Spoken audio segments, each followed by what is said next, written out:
Hello, everyone. I'm Betty, and I'd like to open up about a significant chapter of my life involving some intense challenges with my in-laws and my husband amidst navigating a divorce. I thought sharing this might resonate with those of you who have faced undue criticism from your in-laws. Let's go back to where it all started. I met Kevin, my now estranged husband, on a dating app when I was a 20-year-old college student. Kevin was 26, employed, and stable. Despite our age difference, we fell in love. I've always believed that love isn't bound by age or looks, so Kevin being older was never an issue for me. However, Kevin was troubled by our age gap. He would often ask, "Why are you with me, Betty? You could find someone your age who might be a better match." But I chose him because I loved him, and for me, age was just a number.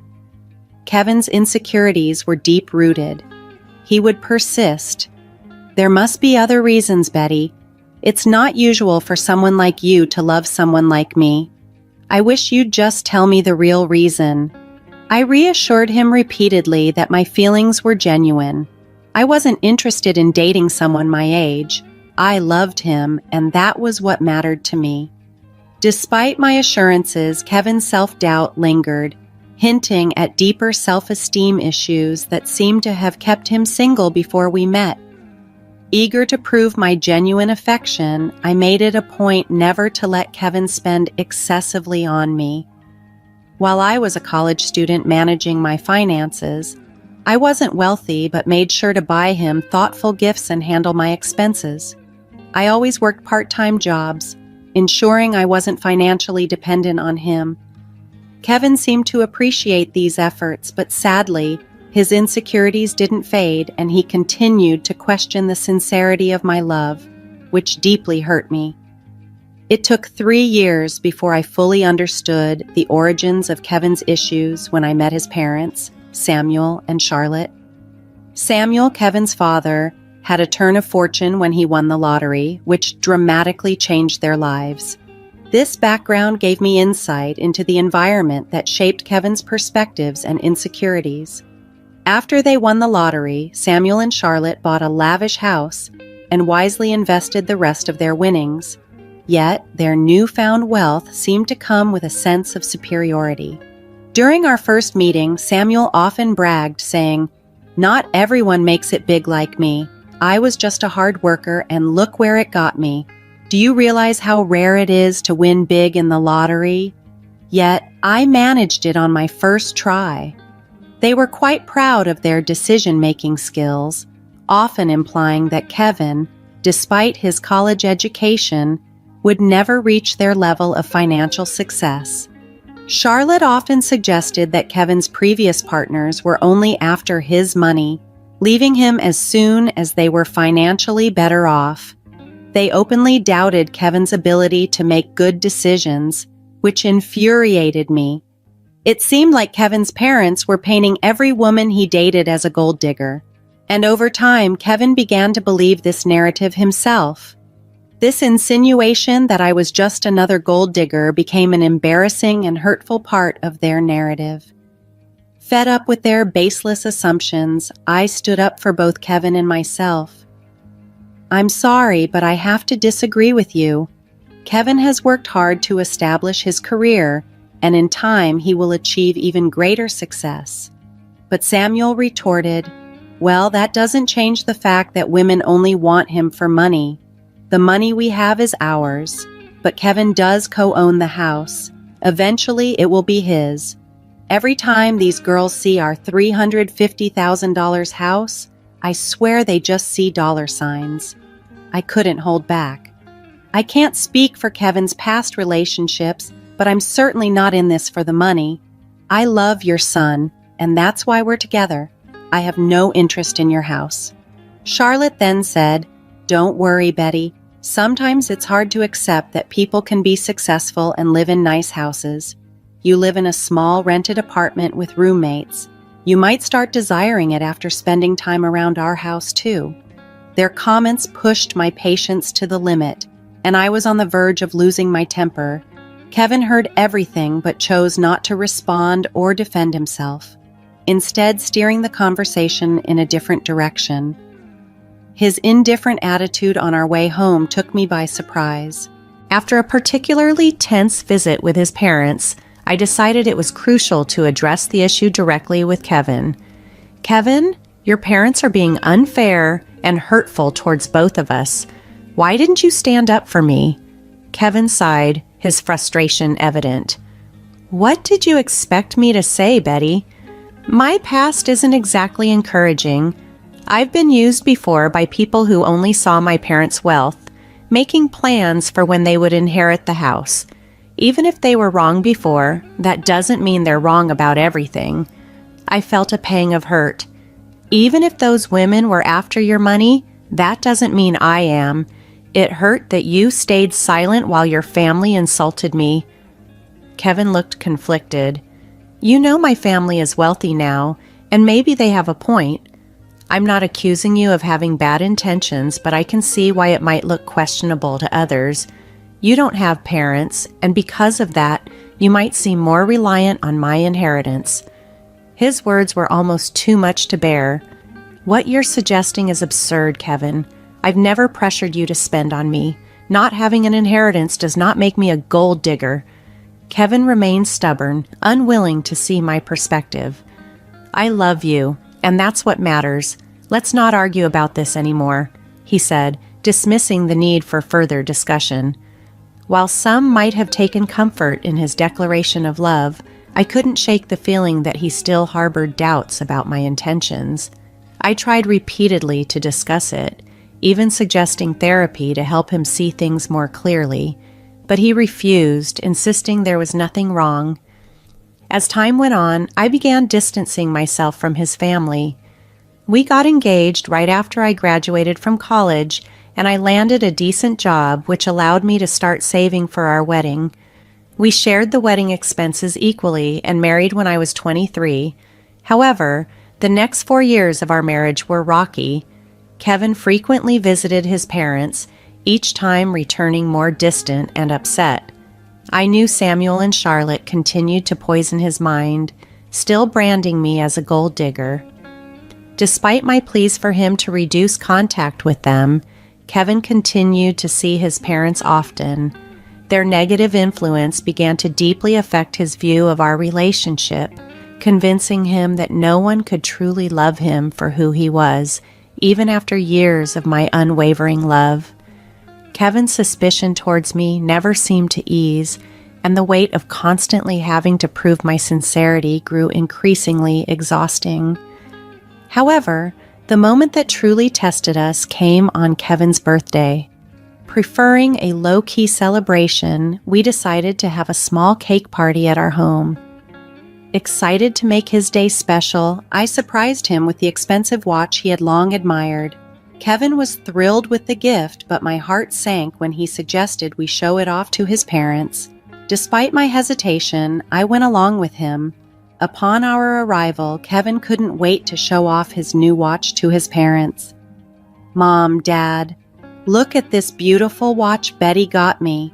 I've wanted it for so long. Isn't it stunning? His enthusiasm was palpable. Charlotte responded with a slight surprise. Oh, Kevin, it seems she does love you after all. We were quite worried for some time. But Samuel quickly added, Don't be fooled, Charlotte. She's a gold digger. She married our son because we have a $350,000 house. Let's not ignore the facts. I couldn't contain my frustration. Excuse me? Why do you think I married your son? For your house? I've been working and living in an apartment for years. Besides, if age was a concern, why would I marry someone older unless I truly loved him? I assure you, I didn't marry Kevin for his money or your house. I married him because I love him. Surely Kevin can confirm that, right? To my astonishment, Kevin remained silent. His reluctance to defend me in front of his accusing parents was deeply unsettling. I felt increasingly isolated as he avoided making eye contact, sinking under their harsh assumptions. Pushed to my limit, I confronted him. Kevin, why aren't you saying anything? Your parents have always labeled me a gold digger. How will they ever see the real me if you don't speak up? Why are you so quiet? Tell them they're wrong." Kevin's hesitation was palpable. He muttered, I don't know what you want me to say, Betty. Maybe my parents aren't completely wrong. There might be a possibility that—" His words trailed off, but the implication was clear. This doubt, this inability to stand by me, was more than just a simple misunderstanding. It was a fundamental crack in the foundation of our relationship, casting a shadow over our love and my place in his life. In Kevin's birthday celebration, which quickly turned sour, I was astounded by the accusations flying my way. "Are you serious right now, Kevin? You believe I married you for your assets?" His parents chimed in, their suspicion clear. "Oddly, you've never thought about buying a house, isn't it? For someone renting, owning a home should be a top priority. You haven't even talked about it with him. Our place is out of your price range. You could never afford something like this on your own, so marrying Kevin and settling here seems more logical." Kevin looked at me with a mix of doubt and confusion. "Yeah, Betty, why would you marry me? You might have feelings for me, but I think there's more to it than just love." I was left speechless by their words.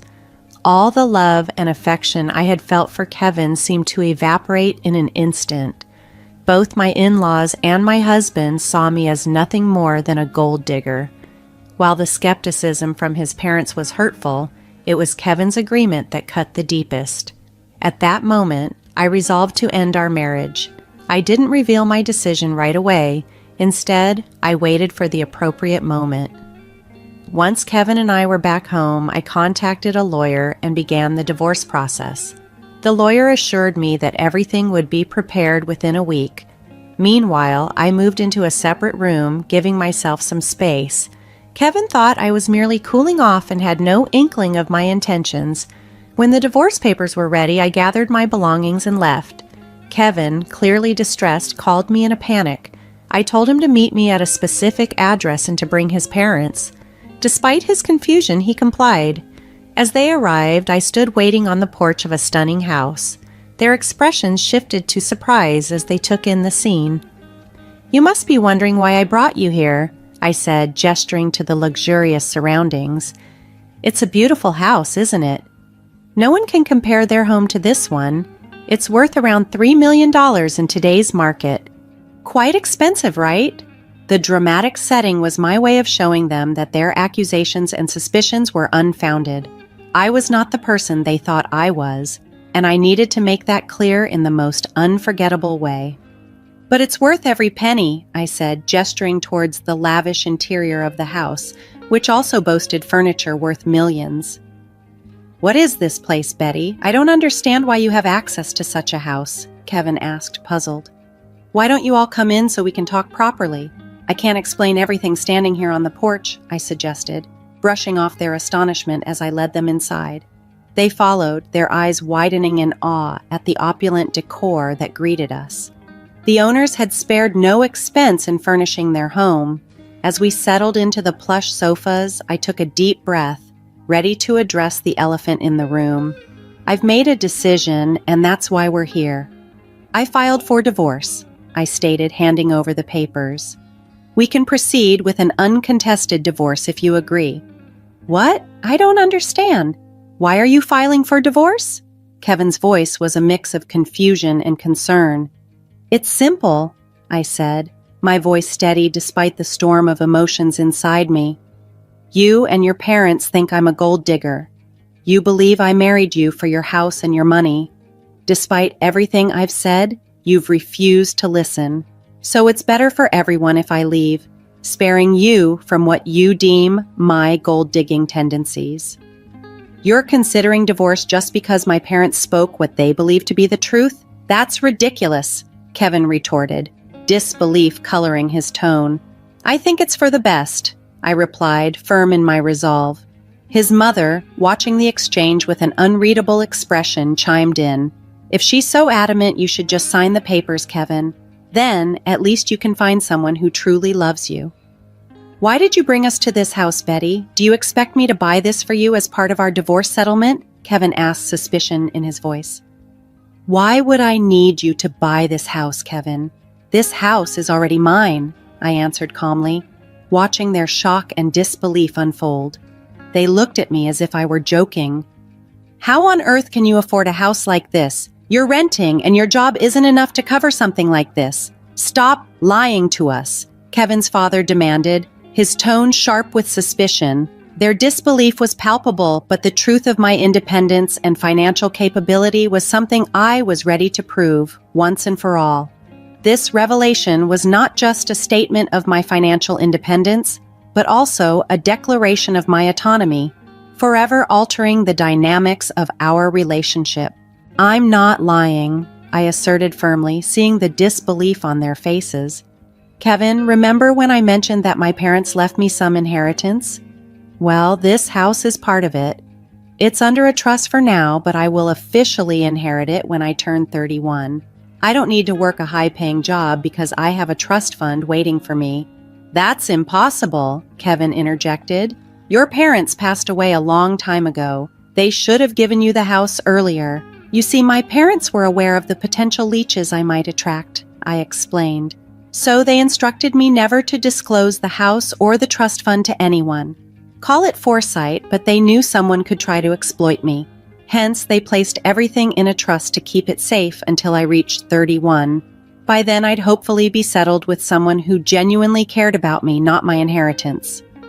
Oh my God, Betty, you should have told us about your wealth. We had no idea.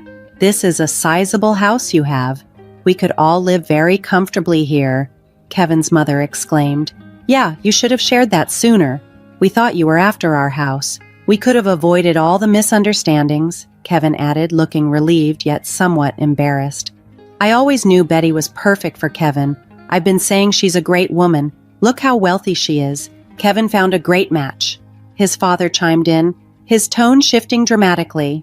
Hearing this, I couldn't help but laugh.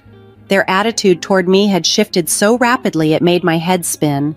What was even more bizarre was that they seemed to suddenly forget about the divorce papers I had brought. Pulling out the papers, I signed them. As I was saying, here's my signature for an uncontested divorce. You can just sign these to make it easy. If you want to fight, we can take this to court, but I won't live with you anymore. Wait, Betty, listen to me. There's no need to rush this, Kevin pleaded. You've already proven you're not a gold digger. There's no reason to get a divorce anymore. We even apologize for any misunderstanding. That should make things better, right? Yes, Samuel is right. We're sorry, Betty. We doubted you for no reason, his mother added, her voice filled with regret.